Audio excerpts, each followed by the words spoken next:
Assalamualaikum warahmatullahi wabarakatuh. Perkenalkan, nama saya Heni Anggraini, NPM 17 11 07 01 12. Saya dari jurusan Pendidikan Islam Anak Usia Dini semester 6 kelas C, Universitas Islam Negeri Raden Intan Lampung. Saya dari kelompok 6 akan menjelaskan tentang makalah kami, yaitu evaluasi kecerdasan spiritual anak usia dini, sekaligus untuk memenuhi tugas mata kuliah metode pengembangan moral dan spiritual anak usia dini yang diampu oleh dosen pengampu Ibu Gustiana MPD. Langsung saja, yang pertama itu pengembangan spiritual. Pengembangan kecerdasan spiritual anak perlu dilakukan sejak dini. Karena tujuannya yaitu agar anak menjadi manusia yang memiliki kepekaan batin dan jiwa terhadap diri sendiri ataupun orang lain.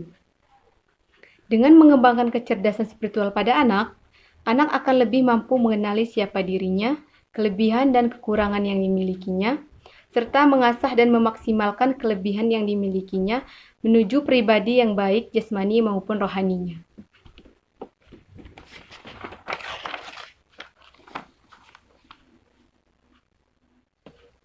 Untuk mengembangkan kecerdasan spiritual anak tidak hanya berpengaruh pada batin dan jiwa anak saja. Dengan mengembangkan kecerdasan spiritual pada anak sejak dini, anak akan mempengaruhi batin, jiwa, mental, dan pikiran anak yang akan berpengaruh pada tingkah lakunya sehari-hari. Sehingga anak dapat berkembang secara optimal dan tumbuh menjadi anak yang cerdas, bukan hanya cerdas intelektual saja, namun juga cerdas secara spiritual. Mengembangkan kecerdasan spiritual anak mempengaruhi perkembangan anak menuju tahap kedewasaannya, sehingga anak akan tumbuh dan berkembang dengan baik.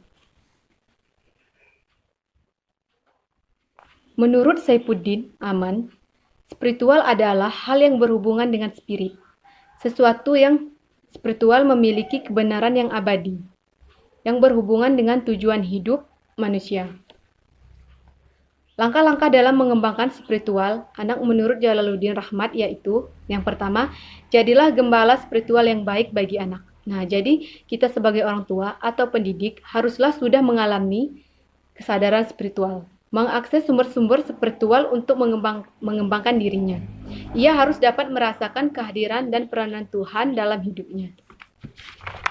Yang kedua itu, bantulah anak untuk merumuskan misi hidupnya. Kita sebagai orang tua atau pendidik harus nyatakan kepada anak bahwa ada beberapa tingkat tujuan hidup, baik tujuan hidup jangka pendek, jangka panjang, dan tujuan hidup akhir kita. Yang ketiga, mengajarkan anak untuk membaca kitab suci dan menjelaskan maknanya bagi kehidupan. Nah, kita sebagai orang tua atau pendidik itu melibatkan anak dalam ritual keagamaan, seperti dilatih sejak kecil sholat berjamaah bagi anak laki-laki, selalu membaca doa, dan yang terpenting adalah pemaknaan dari kegiatan tersebut. Nah, yang keempat, ceritakan kisah-kisah agung. Nah, kita sebagai orang tua atau pendidik itu menceritakan kisah-kisah yang menarik seperti kisah para nabi, pahlawan, dan lain sebagainya. Yang kelima, diskusikan berbagai persoalan dengan perspektif rohaniah. Artinya itu memberikan makna dengan merujuk pada rencana agung ilahi. Misalnya, mengapa kita sakit? Karena kita sedang diberi ujian oleh Tuhan, dan lain sebagainya. Yang keenam, bacakan puisi atau lagu yang spiritual atau inspirasional. Nah, kita sebagai guru atau pendidik itu mendengarkan anak-anak lagu rohaniah atau puisi agar mereka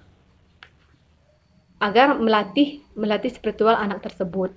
Misalnya itu lagu mengenalkan nama-nama nabi, sholawat, mengenalkan rukun iman, rukun Islam, dan lain sebagainya. Nomor 7, bawa anak untuk menikmati keindahan alam. Mengajak anak ke tempat yang memiliki suasana alam, merasakan udara yang segar dan sejuk, mendengarkan burung yang berkicau agar anak merasakan kenikmatan dan mengenalkan ciptaan Tuhan. Yang ke-8, ikut sertakan anak dalam kegiatan sosial.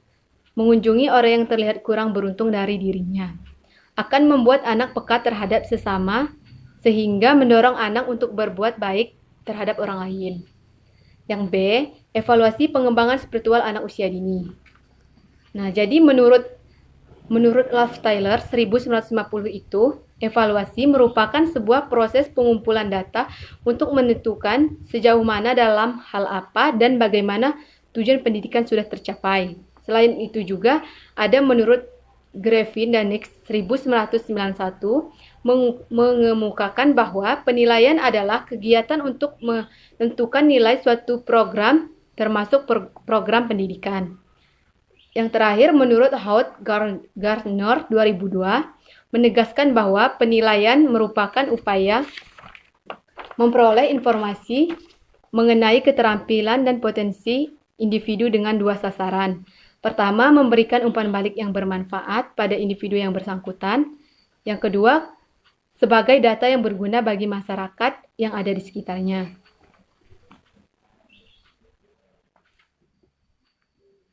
Dalam pengembangan spiritual anak usia dini, perlu dilakukannya pengukuran dan melihat sejauh mana pengembangan dan penanaman nilai spiritual pada kehidupan sehari-hari anak di sekolah. Pengembangan spiritual juga dibutuhkan evaluasi yang komprehensif. Evaluasi dilakukan untuk mengetahui ketercapaian tujuan, yaitu penalaran, perasaan, dan perilaku spiritual. Dalam mengevaluasi penanaman nilai spiritual, seseorang dapat dilakukan secara langsung dan tidak langsung. Evaluasi secara akurat dengan melakukan observasi dalam jangka waktu terus-menerus dan relatif lama. Pengembangan spiritual anak yang dapat dievaluasi seperti anak mampu menawarkan bantuan dengan baik, anak dapat menolong teman sesama yang membutuhkan pertolongan, anak dapat membaca doa ketika hendak dan sudah melakukan sesuatu, dan lain sebagainya. Jadi, evaluasi pengembangan spiritual pada anak usia dini dapat dilakukan melalui observasi, unjuk kerja, portofolio, dan anekdot. Yang pertama itu ada observasi. Observasi merupakan penilaian yang dapat digunakan oleh pendidik untuk memudahkan dalam pembuatan laporan hasil pengamatan terhadap pengembangan spiritual anak. Yang kedua itu ada unjuk kerja. Unjuk kerja merupakan hasil pengamatan terhadap aktivitas peserta didik dalam melakukan sesuatu. Penilaian ini digunakan untuk menentukan ketercapaian kompetensi yang menuntut peserta didik melalui tugas tertentu. Misalnya itu keterampilan berbicara, penyajian lisan, berpidato maupun praktek. Yang ketiga, portofolio. Portofolio merupakan penilaian otentik yang diterapkan untuk melihat gambaran secara utuh mengenai perkembangan siswa. Penilaian ini dilakukan dengan cara menilai kumpulan seluruh karya siswa dalam bidang tertentu untuk mengetahui minat perkembangan, prestasi, dan kreativitas anak usia dini. Biasanya karya tersebut dapat berupa tindakan nyata yang mencerminkan kepedulian peserta didik terhadap lingkungannya. Yang terakhir itu ada catatan anekdot. Catatan anekdot merupakan salah satu bentuk pencatatan atau kumpulan catatan tentang gejala tingkah laku yang berkaitan dengan sikap dan perilaku anak yang khusus, baik yang positif maupun yang negatif. Dalam proses evaluasi, guru harus benar-benar memperlihatkan setiap proses belajar anak agar guru dapat mengetahui perkembangan spiritual anak tersebut. Pada saat melakukan penilaian pengembangan moral anak, pengembangan spiritual anak, guru harus mempersiapkan indikator pencapaian perkembangan spiritual anak usia dini, agar guru memiliki tolak ukur tingkat pencapaian spiritual anak. Penilaian dilakukan di dalam lembar penilaian kerja,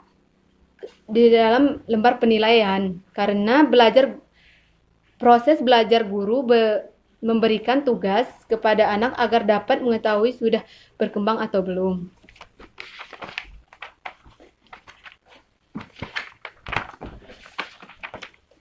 Jadi kesimpulannya adalah pengembangan spiritual ditujukan agar kecakapan spiritual anak usia dini matang secara normal.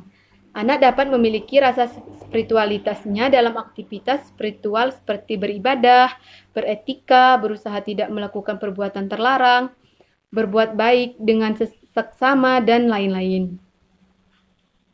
Hal yang dapat dilakukan dalam pengembangan spiritual yang menceritakan kisah-kisah teladan, kebiasaan tingkah laku, spiritual, keteladanan orang dewasa, membiasakan perbuatan ibadah, memberikan reward, dan punishment saat melakukan perbuatan spiritual. Dalam pengembangan spiritual anak usia dini perlu dilakukan juga pengukuran dan melihat sejauh mana pengembangan dan penanaman nilai spiritual pada kehidupan sehari-hari di sekolah. Pengembangan spiritual juga dibutuhkan evaluasi yang komprehensif. Evaluasi dilakukan untuk mengetahui ketercapaian tujuan, yaitu penalaran, perasaan, dan perilaku spiritual. Dalam mengevaluasi penanaman nilai spiritual seseorang, dapat dilakukan secara langsung dan tidak langsung. Evaluasi secara akurat dengan melakukan observasi dalam jangka waktu terus-menerus dan relatif lama. Mungkin itu saja yang dapat saya sampaikan. Saya akhiri. Wassalamualaikum warahmatullahi wabarakatuh.